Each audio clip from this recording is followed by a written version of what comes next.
Amigos, amigas, companheiros de ideal, mais uma vez boa noite a todos. Que Jesus nos inspire nessa oportunidade de estudo. Nosso tema hoje, o perdão, ele está no Evangelho segundo o Espiritismo, no capítulo 10, sob o título Bem-aventurados os que são misericordiosos. Temos percebido, inclusive a página nos fala isso, sobre a questão da vinda de Jesus nos trazer a boa nova. Então, o Evangelho do Cristo nada mais é do que um compêndio de ensinamentos que vai nos guiar a uma condição de espíritos felizes, porque, como sabemos, os espíritos nos têm falado, que uma vez vencidos os limites de nossas próprias imperfeições, nos restará a felicidade. Então, todo espírito é criado para ser feliz. E aí, o Cristo, então, naquele momento especial onde esteve entre nós, através da sua vida prática do dia a dia, ele deixa para a gente atitudes, comportamentos, mensagens que vão construir para nós, pavimentar essa estrada de progresso. E se vocês pararem para observar, dentro de tantos ensinamentos que o Cristo deixou, um dos mais importantes é o tema do perdão. Porque o perdão, na verdade, ele não é só apenas um ato do momento de perdoar, uma ação de perdoar umas circunstâncias. Mas o perdão, ele fala da benevolência da alma. O perdão é um ato onde a criatura exala o que ela tem de melhor. É aquele momento em que a virtude se apodera da criatura e ela age em conformidade com as leis de Deus. E por isso, esse sentimento, essa ação, ela tem uma importância muito grande. Às vezes a gente se prende ao ato de perdoar, pensando no momento de ofensa que eu devo perdoar. Mas é também aquela ocasião, o momento em que nós teremos a chance de vivenciar o melhor de nós, para que possamos então demonstrar através dos nossos atos esses ensinamentos e valores que o Cristo então deixou para a gente. Então, quando o Cristo nos ensina a perdoar, ele está pavimentando para a gente esse caminho da perfeição, nos mostrando em que sentido seguir, qual a melhor atitude, qual o melhor comportamento que nós devemos adotar para que a gente possa, então, compreender como é a vida dos espíritos felizes nos planos superiores. E a prova disso é que o perdão do Evangelho, ele está em várias passagens, em várias situações, em vários momentos e ocasiões que vão aí dar para a gente essa percepção da sua importância. Porque de ponto em ponto a gente percebe em algumas circunstâncias e ensinamentos do Cristo a retomada desse valor, desse sentimento, né, que nasce do próprio perdão. Então nós temos lá a mulher que é pega e é levada à condenação pelos que dizem que a lei manda apedrejá-la, e o Cristo atire a primeira pedra. Então, o que ele está dizendo nesse momento? Incitando aqueles que estão tentando condenar aquela mulher, que a perdoem, demonstrando que quem pode realmente dizer que está plenamente certo, de forma que possa acusar incondicionalmente. Reconciliai-vos o mais depressa possível com os vossos adversários, para que não venha o juiz e te entregue a lei. Porque o que a gente às vezes não percebe, que hoje nós já temos um comportamento melhorado, principalmente com o conhecimento da doutrina espírita, mas nem sempre foi assim. Então, nós hoje estamos convivendo com espíritos, irmãos, que muitas das vezes, pelo seu próprio livre-arbítrio, ainda têm o direito de cometer erros. E se nós tiramos dele o direito de errar, se a gente não aplica o perdão, nós estamos lançando condenação sobre si próprio, porque nós agimos no erro também no passado. Então, reconcilia com o seu inimigo, né? Faz as pazes com aquele que está errando contra você, porque certamente você vai descobrir que lá atrás, no passado, na sua infância espiritual, você terá agido tanto quanto esses que hoje cometem os erros contigo. Deixar a dádiva junto ao altar e reconciliai-vos com o vosso irmão. A oração vazia, sem compromisso com o bem, né? O culto exterior. Olha só a importância da percepção de uma vida religiosa. Nesse momento, o Cristo está dizendo para a gente que deixa lá a sua dádiva. Antes de você ir ao culto exterior de uma religião, de frequentar uma casa espírita, uma casa católica, evangélica, vai e reconcilia perdoa o seu irmão. Faz as pazes com ele, porque isso é da lei. E nesse momento você está vivenciando os princípios cristãos. Não é a frequência de ir a uma casa religiosa, seja qual a nomenclatura que ela tenha, que vai nos dar a condição de espíritos elevados, mas a prática verdadeira desses valores. O argueiro e a trave. Então, mais uma vez, eles falam: que condições nós temos de estar julgando e dizer que não perdoamos os nossos irmãos, se a gente está questionando a trave o cisco que ele tem no olho dele, enquanto a gente tem uma trave? Como nós podemos fazer esse tipo de comparação? Mais uma vez, então, não julgar para não ser julgados. Se a gente quer misericórdia, todos nós queremos misericórdia do Pai. Por que nós vamos não oferecer ao nosso próximo aquilo que nos faz o bem, é o bem que desejamos para si próprio? Então, não vamos julgar, porque certamente, de acordo com o perdão e a misericórdia que eu oferecer ao meu semelhante, eu também vou ser julgado. Bem-aventurados os que são misericordiosos, porque obterão misericórdia. Então, a expressão desses ensinamentos. E por fim, ele fala que todas as vezes que nós quisermos conversar com o Pai, que façamos dessa forma e nos ensina o Pai Nosso. Então, no nosso comportamento diário, na nossa vida íntima com Deus, no nosso bate-papo matinal, né, noturno, seja nos instantes que a gente for se dirigir a Deus, Jesus nos dá uma dica de como nós devemos falar com Ele. E lá no Pai Nosso, perdoa as nossas dívidas, assim como nós perdoamos os nossos devedores ou as nossas ofensas, conforme somos ofendidos. É claro que aí a gente pode dimensionar o entendimento disso. Basta que a gente apreenda a mensagem do que o Cristo está querendo dizer. Então, o que isso mostra para a gente, queridos? A importância desse tema perdão na nossa vida. Ele é muito batido, nós temos muita dificuldade, mas certamente a insistência do Cristo, da espiritualidade nesse tema, tem motivos, tem razões, e certamente isso vai poder nos ajudar muito a dar um salto na nossa vida, se a gente seguir essas dicas do espírito mais evoluído, mais esclarecido, desse amigo incomparável que esteve entre nós, que é a última palavra em todas as coisas. Não é? O Cristo é o espírito que tem a última palavra. Então, se ele insiste muito nessas questões do perdão, desses ensinamentos, é porque isso tem um peso muito importante.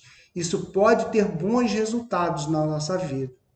Então, é um tema para a gente se dedicar, para a gente se ocupar. Nós sabemos que a vida é muito complexa, há muito que se realizar. Nós, às vezes, ficamos preocupados em fazer tudo de uma vez só e a gente sabe que a gente não consegue.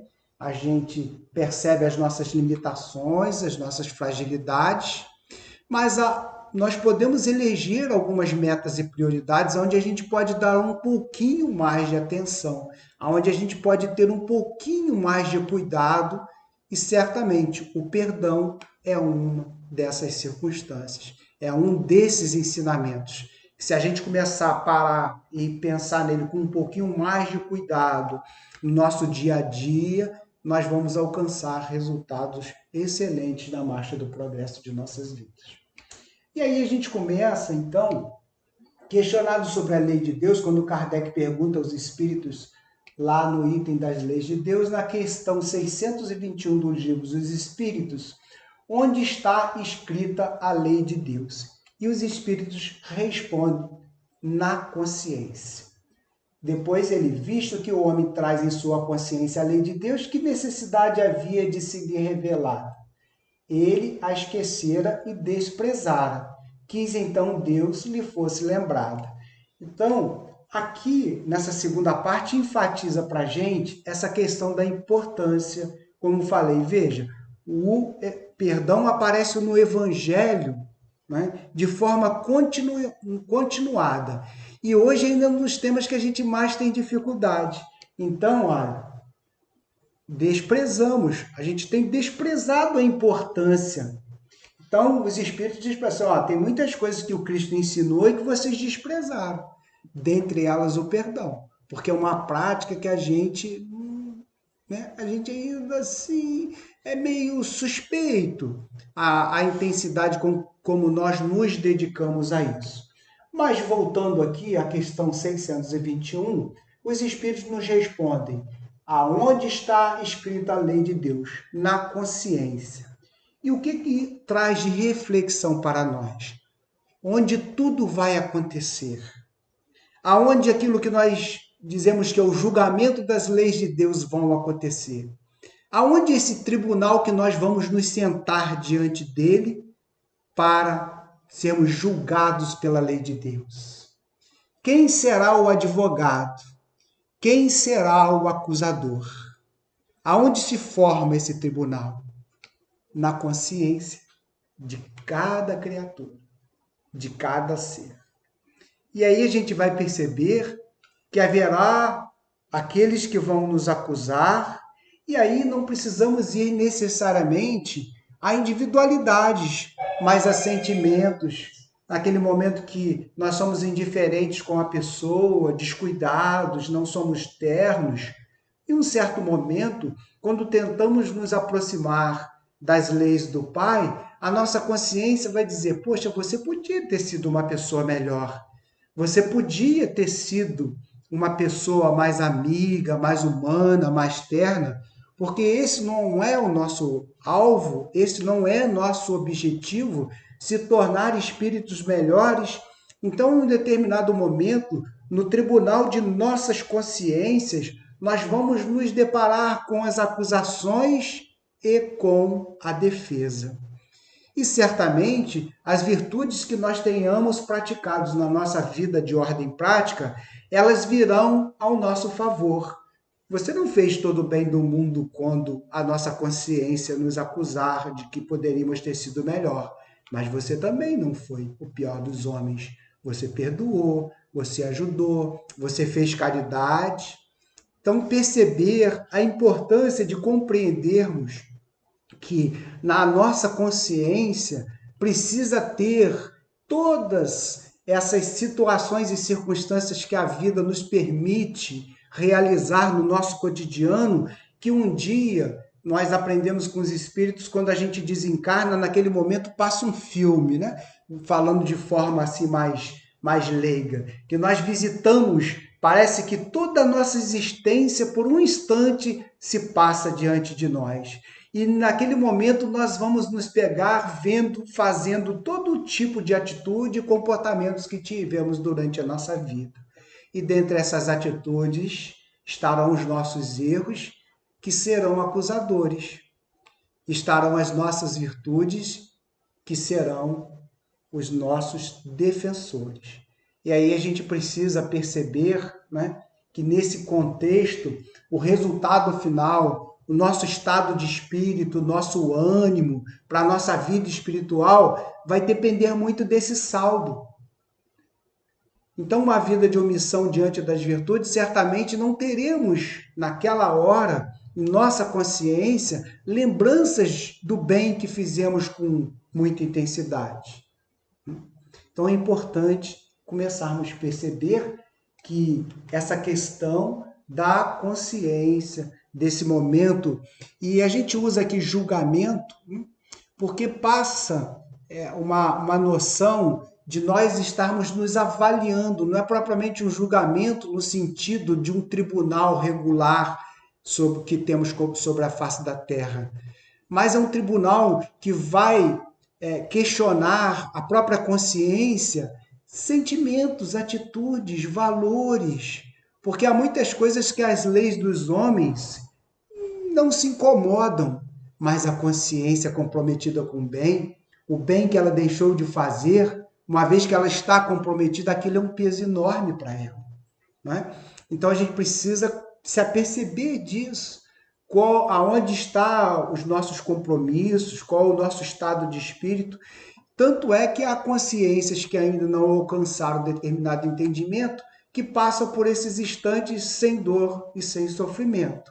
Mas nós que já conhecemos o Cristo, os seus ensinamentos, nesses momentos temos um pouco mais de dificuldade, porque de um lado vemos uma luz gigantesca a brilhar com tantas virtudes, com tanta bondade, com tanto amor, e do outro lado nos vemos e traçamos um comparativo. Se eu fui realmente fiel ao meu guia, ao meu modelo, se eu realmente professei em meus atos, em meus sentimentos, todos o comportamento que eu entendo que ele esperaria de mim. Né?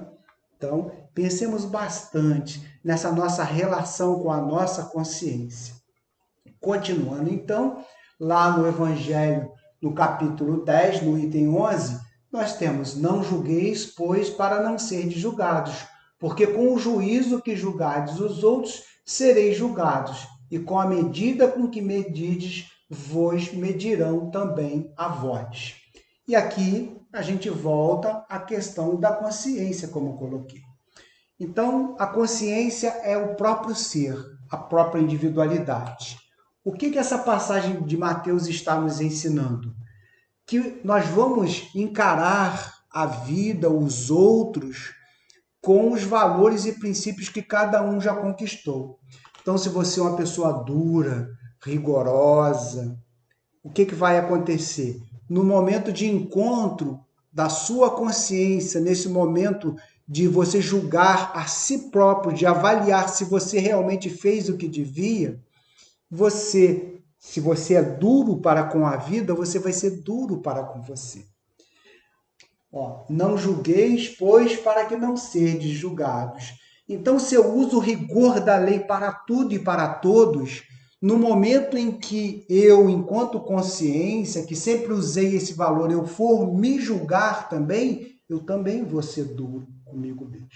E aí, o ensinamento das questões do perdão do Cristo. Porque com o juízo que julgardes os outros, sereis julgados.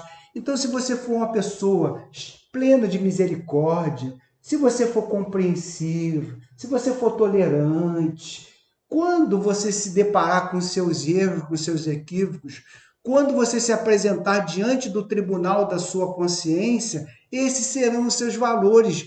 E você vai usar de misericórdia para você, porque você vai precisar. Somos espíritos ainda de provas e expiação.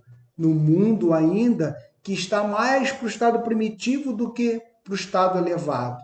Então, é mais comum cometermos erros. Então, quais são as virtudes que nós mais precisamos nesse instante? Essas virtudes que falam de misericórdia, de complacência, de tolerância, porque a gente vai descobrir que não é o anjinho que nós achávamos que era. Ainda que tenhamos muito melhorado nessa encarnação, nós vamos nos surpreender quando olharmos para trás e lembranças pretéritas de muitas coisas que nós hoje não temos coragem de fazer, mas que um dia fizemos. Então, desenvolver essas virtudes do perdão, né? E eu diria assim que de ordem prática, o grande retardo que a gente tem nos processos de desencarne é esse estado de consciência culpado. Porque muitos espíritos, quando chegam no plano espiritual, eles têm dificuldade de se aperceber, de lidar com seus próprios erros, de se amar, de ter compaixão. Tipo assim, Pai, Senhor, eu não fiz todo o bem que eu devia ter feito. Eu não fui a melhor pessoa do mundo, mas eu confio no teu amor, eu quero vencer as minhas próprias imperfeições, me dá a oportunidade de recomeçar. E nessas palavras eu estou demonstrando um espírito de misericórdia. Estou usando isso para mim, estou absorvendo do Pai esses sentidos. E aí eu tenho um desencarne tranquilo, vou olhar, ver os meus erros e saber que não adianta eu me punir, me condenar, o erro está feito, eu preciso reparar. Mas as grandes massas que têm desencarnado com peso na consciência têm ido para o umbral, se castigado, se punido, se achando, né, o pior dos seres, como se todos nós não fôssemos filhos do mesmo Pai, colocando um estado, um peso sobre suas próprias consciências. Mas por quê? Porque nos arvoramos de nos acharmos hoje pessoas muito melhores do que somos. Então não precisamos ser nenhum modelo de perfeição, mas é importante compreender que, não o sendo, a misericórdia deverá ser uma grande companheira em nossas vidas, para que a gente supere os momentos difíceis dos nossos próprios erros. E aí a gente entra na culpa, que já abrimos nesse entendimento, e as expectativas. Eu peguei aqui uma passagem de um psicólogo que ele faz o seguinte comentário: ó, culpa é a frustração pela distância entre o que nós fomos e a imagem do que nós deveríamos ter sido. Esse é um grande problema, porque o que acontece? Nós sabemos distinguir o certo e o errado. Só que aí, ao lidar com o equívoco de não ter feito certo, a gente, em vez de traçar uma perspectiva, não fiz, mas vou fazer agora, a gente tenta se punir, se castigar. Então, o passado, as próprias religiões do passado, né, nos ensinaram, através da criação do inferno, do purgatório, que todo homem que erra seria condenado a um sofrimento eterno. E ao longo de muitas reencarnações nessa relação cristã, nós fomos desenvolvendo essa relação com o processo de culpa. E o que isso tem feito? Nos retardado muito, porque nós não nos damos o direito de errar. Quando erramos, queremos nos punir das formas mais hediondas possíveis. E a espiritualidade, que tem já a inteligência, mas não desenvolveu bem, muitas das vezes usa o espírito de culpa para controlar, para aumentar o sofrimento desses espíritos, né, que derramam sobre si próprio esse peso desse sentimento da culpa.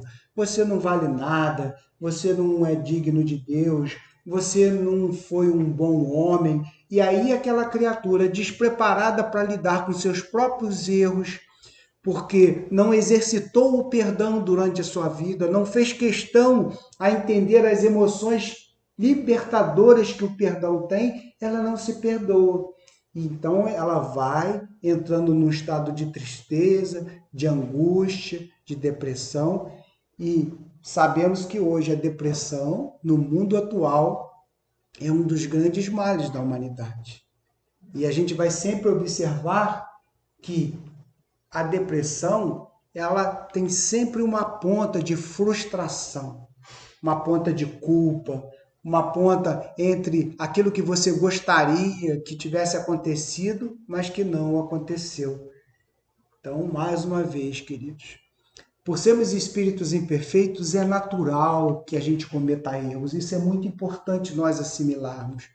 Se Deus tivesse nos criado perfeitos, nós poderíamos dizer que temos culpa por ter optado em cometer o erro.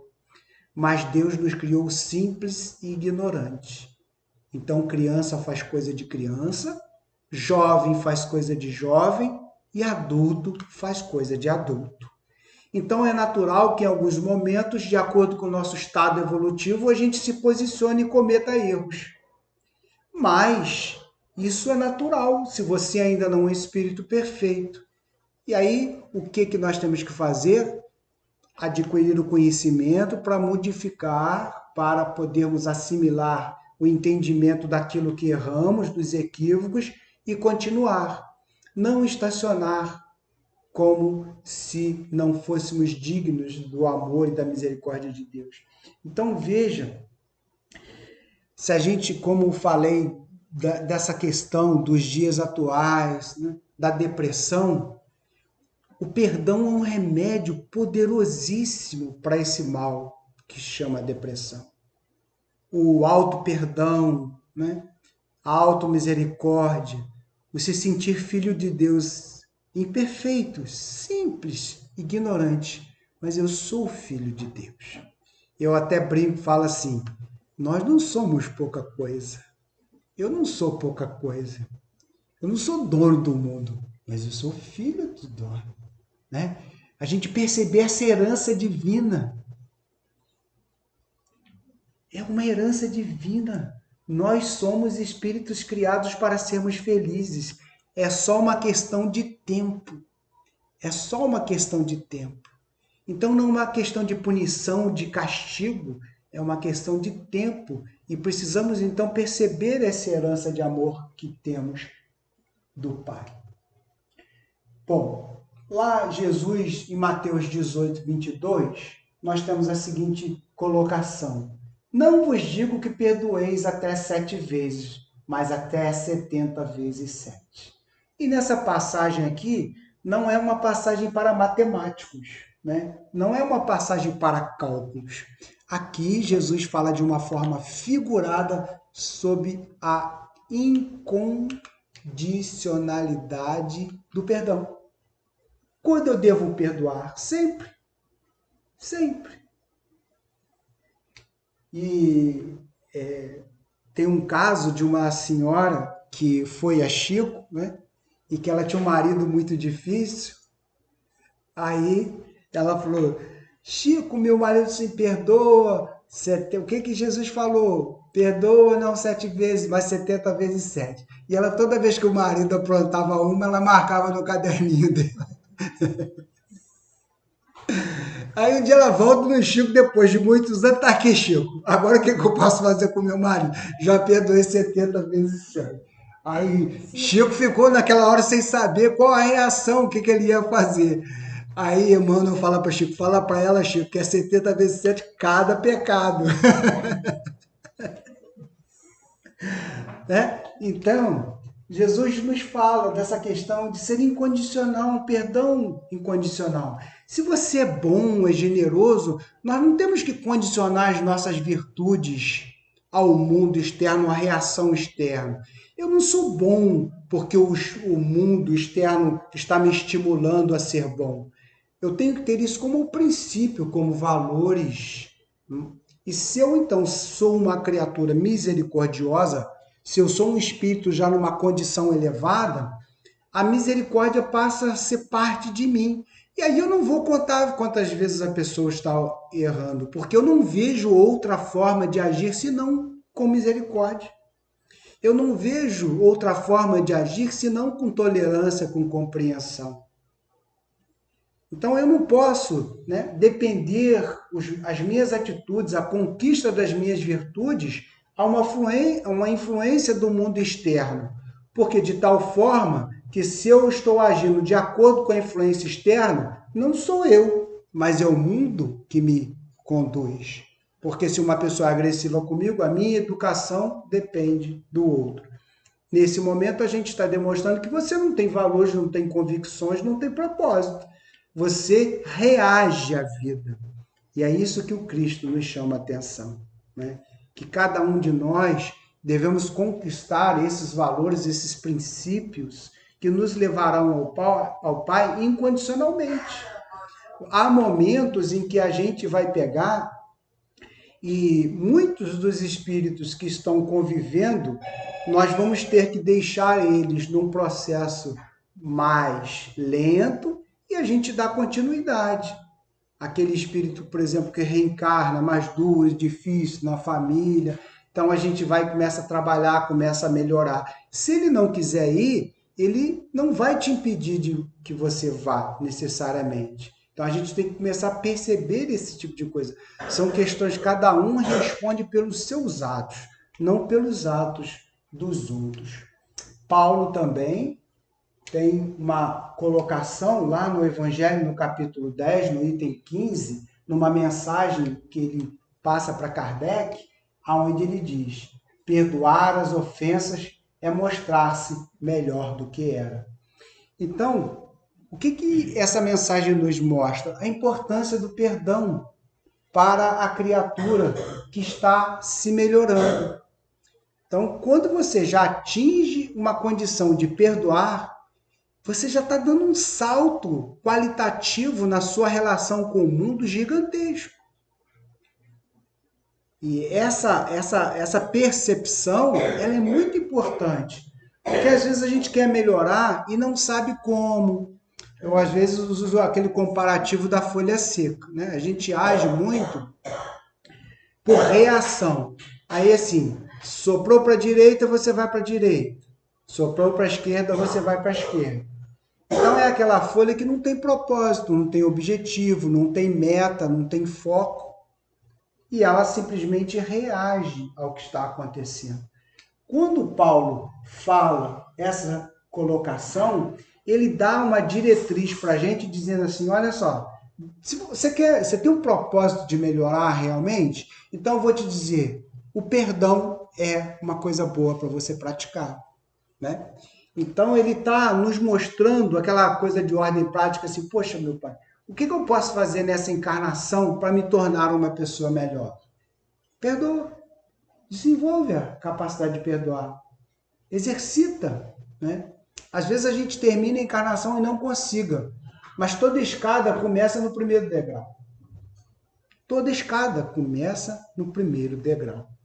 Então, perdoar as ofensas é mostrar-se melhor do que era. Então, enfatizando, que aí minha intenção é com essa passagem de Paulo, é enfatizar, né, a importância desse sentimento, o perdão. Indúbio pro réu. Isso daqui, ó, vamos lá. Indúbio pro réu é uma expressão latina que significa literalmente na dúvida a favor do réu. Ela anuncia o princípio jurídico da presunção da inocência, que diz que, em casos de dúvida, se beneficiará o réu.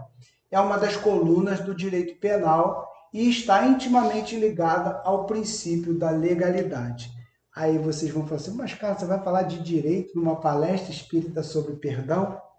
Mas olha a essência dos ensinamentos. O que acontece aqui? Vamos trazer isso para a ótica espírita. Hoje nós estamos tendo, né, uma dificuldade de relacionamento com alguém, tá certo? Estamos tendo uma dificuldade. E aí, você não tem certeza, como espírito imortal, como espírita, que acredita nas reencarnações, quem chutou a canela pela primeira vez. Né? Que esse que é o grande problema. Porque agora você vê um espírito que vem e cria todas as dificuldades na sua vida, mas você não sabe quem deu o primeiro chute. Então, esse princípio jurídico aqui diz para nossos espíritos, ó, se você não sabe por que essa pessoa está sendo dura e difícil com você, perdoa. É melhor você perdoar. Porque pode ser que tenha sido você que deu o primeiro chute da canela. Não é verdade? Então, a compreensão das leis reencarnatórias nos chamam a esse estado de compreensão, que aí amplia o entendimento e o propósito do perdão que Cristo vem falar para a gente. Cristo, quando olhava para a gente, ele via o ser integral, né? O que nós somos e o que nós fomos. Nós, quando olhamos para a gente, só vemos o que vemos, né? Nós não sabemos o que fomos, os erros, equívocos. Então, como eu posso me arvorar de uma presunção de inocência? Ah, mas fulano, eu nunca fiz nada para ele. Mas como é que você pode afirmar que você nunca fez nada para ele? Da onde você está tirando isso? Ah, posso dizer assim, eu nunca fiz nada nessa encarnação. Mas nós sabemos que não existe o acaso. Não existe o acaso. Quando o Espírito se aproxima de cada um de nós como um adversário, tem motivos, tem razão.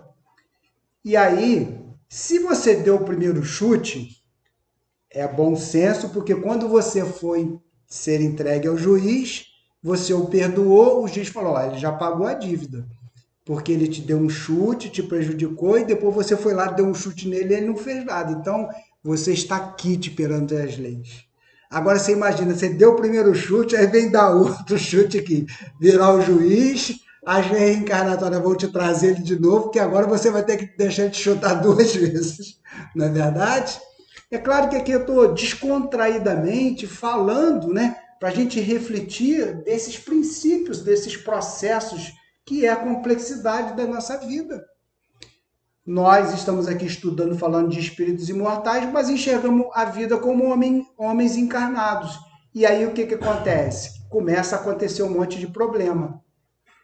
Porque se os males que passamos não se justificam nessa encarnação, o que os espíritos falam?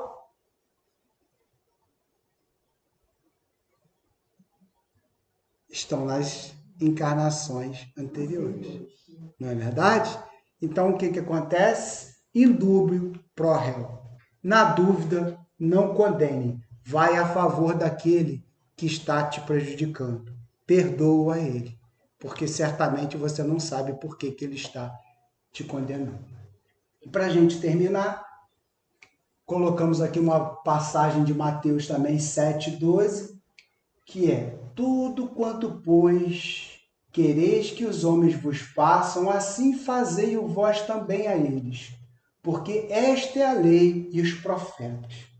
Essa passagem, ela então vem assim de uma forma clara e objetiva dizer o seguinte: tá bom, esquece tudo, essa questão de justiça, esquece tudo essa questão de perdão, essa questão de bom senso com a vida, com os indivíduos, e pensa o seguinte: o que é ser feliz?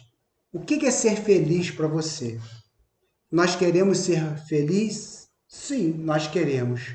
Então, o que é bom para você? Ah, isso, aquilo, acolá. Então, faça isso para o seu irmão. Se é bom para você, na hora que você errar, você quer ser perdoado. Na hora que você cometeu um equívoco, você quer ser compreendido. Na hora que você estiver sozinho, você quer ter um amigo que te segure a mão.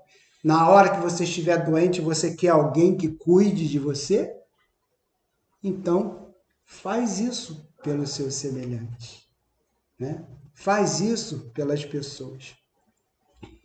E aí, o Cristo, assim, a pedagogia do Cristo, ela é inquestionável, a grandeza dos seus ensinamentos. Então, ele vem trazendo os ensinamentos que vão se sobrepondo e dando para a gente a necessidade de compreender que eu posso, de repente, até questionar sobre o perdão, posso, de repente, até fazer aquele contraponto nas minhas imperfeições, mas eu não tenho alcance de tudo. Mas lá no final eu sei que eu quero ser feliz e Jesus chega assim: olha só, se você quer ser feliz, faça isso. Viva como uma pessoa feliz. Né? Sabe aquele dia que você acorda de manhã, que vai na padaria comprar pão, cumprimenta todo mundo, mexe com todo mundo, ri? Isso não é muito bom, não é muito gostoso? Então por que eu tenho que ir na padaria todo dia de cara amarrada, brigar e discutir, zangar com o padeiro, que um dia o pão tá branco, outro dia o pão tá preto, todo dia, né? Então, aonde está o nosso compromisso com essa felicidade? Eu quero ser feliz? Então, tudo pois quanto que quereis que os homens vos façam, assim fazei-o vós também a eles, porque esta é a lei e os profetas. Jesus nos abençoe, nos ampare, né? É árduo ainda o trabalho, né? Há muitas coisas a realizar ainda, mas o perdão, certamente, tendo na nossa vida uma importância maior, ele vai nos ajudar a sermos mais felizes. Que Jesus nos abençoe.